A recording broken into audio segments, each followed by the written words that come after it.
तो इससे पहले वाले क्लास में हम लोग पढ़ रहे थे वेक्टर अलजेब्रा, और मैं बोला था वो दो टॉपिक में डिवाइडेड है, एक वेक्टर अलजेब्रा, एक वेक्टर कैलकुलस।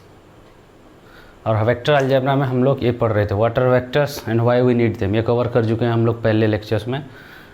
हम लोग उनको ऐड करना सीखे थे, सब्ट्रैक्ट करना सीखे थे, और मैं बोला था उनका मल्टीप्लिकेशन और डिवीज़न एग्जिस्ट नहीं करता है, उसके बदले उनके ऊपर कोई मल्टीप्लिकेशन रूल और डिवीज़न रूल नहीं है, उनके बदले उनके पास दो नया चीज़ है, वो डॉट प्रोडक्ट और क्रॉस प्रोडक्ट जिसको बोलते हैं। तो ये तीन टॉपिक हम लोग कवर कर चुके थे इससे पहले क्लास में। अब बचा ये इंट्रोडक्शन ऑफ कोऑर्डिनेट सिस्टम। ये तीन टॉपिक हम लोग ऐसे ही एरोज़ के साथ ऐसे ऐसे करके पढ़े थे, एरोज़ के साथ ऐसे ही वेक्टर्स को एज इट इज़ देख के हम लोग पढ़े थे। हम लोग वेक्टर्स को कंपोनेंट वाइज लेके उसके बाद ये सब चीज़ नहीं पढ़े थे। अभी हम लोग वही करने वाले हैं। अभी क्या करेंगे, अभी तक हम लोग कोऑर्डिनेट सिस्टम इंट्रोड्यूस नहीं किए थे वेक्टर्स को पढ़ने के लिए। अभी क्या करेंगे, कोऑर्डिनेट सिस्टम इंट्रोड्यूस करेंगे, उसके बाद वेक्टर को स्टडी करेंगे। ये जो जो चीज़ पढ़े हैं फिर से पढ़ेंगे, और वो कंपोनेंट मेथड पे पढ़ेंगे। कैलकुलेशन पे ये ज़्यादा यूज़फुल है, लेकिन थ्योरी पे जहाँ कॉन्सेप्चुअली देखेंगे तो ये ज़्यादा यूज़फुल है। ठीक है, तो हम लोग का ये टॉपिक चलेगा अभी, introduction to coordinate system, introduce coordinate system और कंपोनेंट्स ऑफ ए वेक्टर। तो अभी का टॉपिक है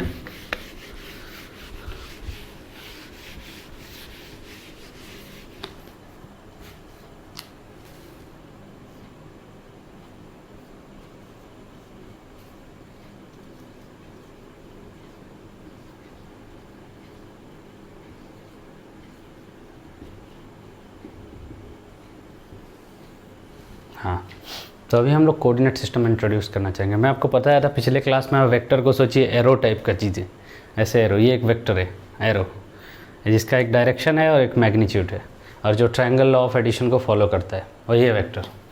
तो अभी क्या करेंगे, हम लोग कोऑर्डिनेट सिस्टम इंट्रोड्यूस करेंगे। कैसा कोऑर्डिनेट इंट्रोड्यूस करेंगे, सबसे बड़ा क्वेश्चन यही है। तो कैसा कोऑर्डिनेट इंट्रोड्यूस करेंगे, हम लोग ऑर्थोगोनल कोऑर्डिनेट इंट्रोड्यूस करेंगे। ये क्या है, मैं पहले लेक्चर्स में बता चुका हूँ आपको। ऑर्थोगोनल और राइट हैंडेड, सबसे पहला होना चाहिए ऑर्थोगोनल, और सेकंड चीज़ होना चाहिए राइट हैंडेड। ये करना ही होगा आपको, क्योंकि हर एक बुक में यही यूज़ करता है। भले ही आपको ये बताता नहीं है कि वो राइट हैंडेड कोऑर्डिनेट सिस्टम है बोल के, आप कभी जाके देख लीजिएगा, आपको लेफ्ट हैंडेड कोऑर्डिनेट सिस्टम मिलेगा नहीं। राइट हैंडेड कोऑर्डिनेट सिस्टम क्या है, मैं पहले क्लास में बता चुका हूँ, फिर भी जब हम लोग कंपोनेंट्स पढ़ेंगे मैं उसको और डिटेल में बताऊँगा। ऑर्थोगोनल कोऑर्डिनेट सिस्टम माने एक्स, वाई और जेड एक्सिस के बीच, सबके बीच एंगल 90 डिग्री है। ये 90 डिग्री, ये 90 डिग्री और ये 90 डिग्री। और राइट हैंडेड मतलब क्या है, आप अगर एक यूनिट वेक्टर एक्स डायरेक्शन में लेंगे, जिसको हम लोग आई कैप बोलते हैं, और एक यूनिट वेक्टर वाई डायरेक्शन में लेंगे, जिसको हम लोग जे कैप बोलते हैं, और दोनों का क्रॉस प्रोडक्ट करेंगे, तो मैं बताया था क्रॉस प्रोडक्ट क्या होता है, आई कैप क्रॉस जे कैप, तो आपको मिलना चाहिए के कैप के डायरेक्शन में। ये रिलेशन कंसिस्टेंट होना चाहिए। अगर ये रिलेशन कंसिस्टेंट है तो आप राइट हैंडेड कोऑर्डिनेट सिस्टम में है। समझ में आया? और ये आपको लग रहा होगा कि क्या ज़रूरी है, ये कुछ नहीं है, लेकिन आप लेफ्ट हैंडेड कोऑर्डिनेट सिस्टम ले के देखिए और कैलकुलेशन करके देखिए, आपको गलत आंसर नहीं मिलेगा तो बोलिएगा, गलत आंसर पक्का मिलेगा। कोई भी बुक में left handed coordinate system use नहीं करता है, ये रूल फॉलो करता है। आप यहाँ अगर x लिखना चाहेंगे तो x, और ये y करेंगे तो x क्रॉस y, तो z के डायरेक्शन में होना चाहिए, वो z यहाँ होगा। ऐसे कभी नहीं मिलेगा आपको, यहाँ z होगा और यहाँ y होगा, नहीं, ये लेफ्ट हैंडेड कोऑर्डिनेट सिस्टम है। क्योंकि x के डायरेक्शन में लेके क्रॉस y करेंगे, ऐसे करके y करेंगे तो माइनस z के डायरेक्शन में हो रहा है, लेकिन हम लोग का z ऊपर है। समझ में आया? अगर आपको राइट हैंडेड इसको बनाना है तो z को डाउन लेना पड़ेगा। ये थोड़ा आप ट्राई कीजिए, ये समझ जाएंगे कैसे हो रहा है। तो हम लोग को दो चीज़ चाहिए, एक ऑर्थोगोनल चाहिए, दूसरा राइट हैंडेड कोऑर्डिनेट सिस्टम चाहिए। इतना यूज़ कर लिए तो आप अभी सब कुछ कर सकते हैं। तो नेक्स्ट हम लोग का टास्क होगा एडिशन सब्ट्रैक्शन, और जो हम लोग पढ़े हैं इससे पहले उसको ऑर्थोगोनल कोऑर्डिनेट में समझना। लेकिन उससे पहले वेक्टर को ड्रॉ करना सीखेंगे हम लोग कोऑर्डिनेट सिस्टम में। तो ये आपका कोऑर्डिनेट है, ये x है, ये y है, थोड़ा और ये जेड है। आपका एक वेक्टर है, अभी हम लोग एक्स डायरेक्शन में एक यूनिट वेक्टर को, यूनिट वेक्टर मतलब जिसका लेंथ 1 है और डायरेक्शन एक्स डायरेक्शन में, हम लोग बोलते हैं आई कैप। और वाई डायरेक्शन में एक यूनिट वेक्टर को हम लोग बोलते हैं जे कैप। और जेड डायरेक्शन में हम एक यूनिट वेक्टर को हम लोग बोलते हैं के कैप। बहुत जन इसको एक्स कैप भी बोलते हैं, एक्स कैप, वाई कैप भी बोलते हैं, और इसको जेड कैप भी बोलते हैं। और कोई ई एक्स ऐसे भी लिखते हैं, e x cap, e y cap और ई जेड कैप। अब सब एक ही मतलब है, बस कैप इसलिए देते हैं, कैप जहाँ दिया हुआ है वेक्टर का साइन आप दे सकते हैं, आई वेक्टर। लेकिन क्या होता है कि कन्फ्यूज़न होता है यूनिट वेक्टर है कि नहीं। तो यूनिट वेक्टर के जानने के लिए, यूनिट वेक्टर मतलब इसका लेंथ 1 है और डायरेक्शन एक्स के डायरेक्शन में, तो हम लोग एक कैप देते हैं। बस ये एक नोटेशन है और कुछ भी नहीं है। ये कैप कोई बड़ा सिंबल नहीं है, समझ में आया? ये बस एक नोटेशन है। कैप देने का मतलब है आप जान लीजिएगा कि वो एक यूनिट वेक्टर है, ठीक है। तो हम लोग यूज़ करेंगे ये वाला नोटेशन, आई कैप, जे कैप, के कैप। तो अभी एक वेक्टर हम लोग ड्रॉ कर रहे हैं, यहाँ पे इस पोजीशन का एक वेक्टर ड्रॉ करेंगे। ये आपका पॉइंट है, मान लीजिए एक्स, वाई और जेड पॉइंट है ये। अब हर पॉइंट को आप एक वेक्टर जैसा ट्रीट कीजिएगा, लेकिन ये काफ़ी आपको समझ में नहीं आएगा क्यों, लेकिन मैं बस बता रहा हूँ। हर पॉइंट के पास एक वेक्टर ड्रॉ किया जा सकता है। मैं आगे समझाऊंगा कि हर पॉइंट को आप कैसे वेक्टर ट्रीट कर सकते हैं, और इनफैक्ट जब एडवांस फिजिक्स पढ़ेंगे तो वही किया जाता है। लेकिन अभी के लिए भूल जाइए वो, हर पॉइंट के पास एक आप वेक्टर ड्रॉ कर सकते हैं। ये पॉइंट के पास एंड होता हुआ वेक्टर को हम लोग बोलते हैं पोजीशन वेक्टर, इसको बोलते हैं ओरिजिन, इसको बोलते हैं, लिखते हैं आर। इसको क्या बोलते हैं? Position vector. ये आर को बोलते हैं position vector of point P. अभी देखिए, ये पी कहीं भी रह सकता है, यहाँ होगा, यहाँ होगा, यहाँ हो सकता है, यहाँ हो सकता है, यहाँ हो सकता है, कहीं भी हो सकता है, कोई भी पॉइंट हो सकता है। तो हर एक पॉइंट के पास अपना अपना एक पोजीशन वेक्टर है। इसको आप समझ जाइए अच्छे से, समझ में आया? हर एक पॉइंट के पास अपना एक पोजीशन वेक्टर है। विथ ये जहाँ जिसका लेंथ होगा ओरिजिन से उस पॉइंट तक एक लेंथ जितना है, और डायरेक्शन ओरिजिन से उधर एक एरो ड्रॉ करेंगे तो उसका डायरेक्शन होगा। तो अभी हम लोग क्या करना चाहेंगे, ये पोजीशन वेक्टर को हम लोग कंपोनेंट्स के हिसाब से लिखना चाहेंगे, मतलब एक्स वाई जेड के टर्म्स पे। मैं आपको एक अच्छा नोटेशन यूज़ करके बताऊंगा वेक्टर्स का, जिससे आप कैलकुलेशन बहुत इजीली कर सकते हैं। नोटेशन अच्छा यूज़ करना बहुत इंपॉर्टेंट है, क्योंकि उसी हिसाब से आपका थॉट प्रोसेस काम करता है। अगर आप अच्छा नोटेशन यूज़ नहीं कर रहे हैं तो जाहिर है आप कैलकुलेशन में गलत करेंगे। तो अच्छा नोटेशन यूज़ करना बहुत क्रूशियल होता है, क्योंकि उसी हिसाब से आपका थॉट प्रोसेस काम करता है एग्ज़ाम में। अगर सही नोटेशन है तो आप क्लियरली देख पाएंगे क्या चल रहा है। तो मैं बताऊंगा वेक्टर का एक नया नोटेशन, जो ज़्यादातर यूज़ नहीं होता है, लेकिन उससे कैलकुलेशन बहुत ईजी होता है, ठीक है। तो देखिए, मान लीजिए ये 2D में है, क्योंकि 3D में करना थोड़ा मुश्किल है। तो 2D में तो ऐसे है, ये x है मान लीजिए और ये y है। 2D में देखेंगे, उसके बाद 3D में हम लोग उसको कन्वर्ट करेंगे। और मान लीजिए ये x के साथ एंगल कर रहा है थीटा, ठीक है, और इसके साथ कर रहा है, हम लोग लिखते हैं अल्फ़ा और बीटा, लिखते हैं अल्फ़ा और बीटा। y के साथ ये एंगल है बीटा। तो इसका जो लेंथ होगा x के डायरेक्शन में वो कितना होगा, ये क्या होगा,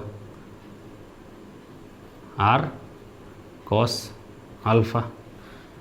यहाँ पे r क्या है, length of r vector is equal to r, ठीक है।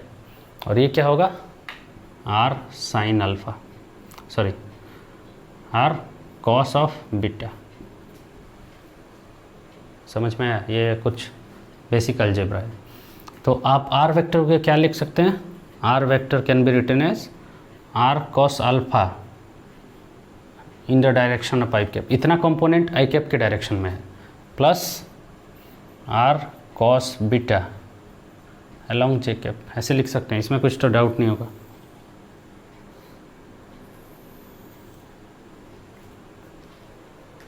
ये बस यही कहना चाह रहे हैं, ये जो वेक्टर है, अगर आप कोऑर्डिनेट इंट्रोड्यूस कर रहे हैं 2 डायमेंशनल एक्स वाई कोऑर्डिनेट, तो इसका r cos alpha part i direction में है और r cos beta part j direction में है। इतना लेंथ ith डायरेक्शन में है आई डायरेक्शन में, इतना लेंथ जे डायरेक्शन मतलब वाई डायरेक्शन में है। ठीक है, अभी इसी को 3D में अगर हम लोग किए तो क्या होगा, और इसको बोलते हैं, ये सबको बोलते हैं कंपोनेंट्स ऑफ द वेक्टर। ये कंपोनेंट्स बोलते हैं। कंपोनेंट्स क्यों बोलते हैं? क्योंकि x कंपोनेंट है ये वेक्टर का, ये y कंपोनेंट है। पोजीशन वेक्टर का कर रहा हूँ मैं, जनरल वेक्टर सबका बाद में करूँगा, ये पहले समझिए। तो और इसको और एक नाम भी देते हैं, projection of r vector along x cap direction. तो उतना जानने का ज़रूरत नहीं है, धीरे धीरे आप ये सब चीज़ समझ जाएंगे, धीरे धीरे जाना है। तो ये चीज़ हम लोग 3D में करेंगे। तो 3D में क्या होगा, और एक एक्सिस होगा, और एक एक्सिस होगा यहाँ पे, और हम लोग थोड़ा नाम चेंज करेंगे। ठीक है, ये x ये y है तो ये z होगा, x cross y z direction में, और इसके z एक्सिस के साथ ये और एक एंगल बनाएगा जिसको हम लोग बोलेंगे गामा। ठीक है, तो यहाँ क्या होगा, और एक r cos गामा ऐड हो जाएगा। कौन से डायरेक्शन में? k कैप डायरेक्शन में। यहाँ r cos गामा कौन से डायरेक्शन में? z डायरेक्शन में।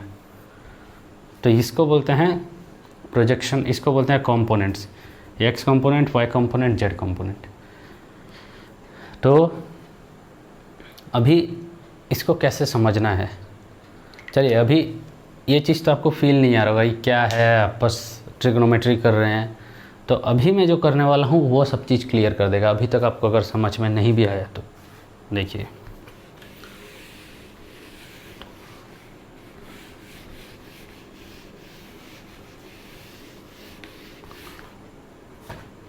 तो आपके पास मान लीजिए कोई वेक्टर a है, आप क्या किए, कोऑर्डिनेट इंट्रोड्यूस किए उसके टेल एंड पे। ये x है, ये y है, ये z है। तो ये a वेक्टर को आप ऐसे लिख सकते हैं, a vector is equal to some ax, मेरे को पता नहीं है x क्या है, अलोंग x कैप डायरेक्शन, इसको i cap, plus ay j cap, plus az k cap, ऐसे लिख सकते हैं इसको। मैं यही बस बोलना चाह रहा हूँ। वंस कोऑर्डिनेट सिस्टम इंट्रोड्यूस कर दिए तो आप उसका कंपोनेंट्स के हिसाब से ऐसे लिख सकते हैं एक वेक्टर को।